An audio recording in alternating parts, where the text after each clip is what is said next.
Hello everyone, today we're gonna see how to make Easter card.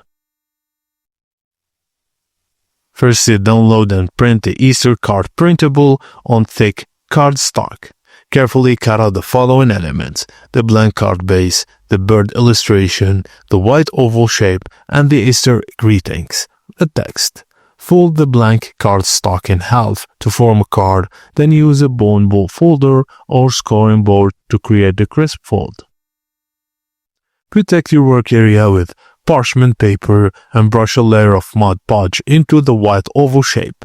Wait 1 minute, then place a piece of metallic gold foil on top. Press down gently without moving it and let it fully dry. Once dry, peel off the excess foil to reveal a stunning gold effect. Now use scissors or an X-Acto knife to carefully cut along the bird's wings and flower petals.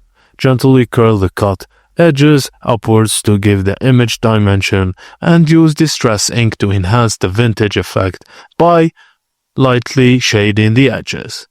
Glue the bird image onto the gold foiled oval shape and then glue the entire oval piece onto the card base. Using a fine tip glue applicator, draw gold foil along the branches and wings, and let the glue dry until it turns transparent. Gently press the leftover gold foil onto the glue and peel away the excess. Attach the Easter greetings text and add a ribbon or display stand for an extra decorative touch. Just use a place card holder to display an Easter decor and pair it with an Easter basket for a thoughtful handmade gift. And that's it, guys. Thank you for watching, and please don't forget to like and subscribe for more.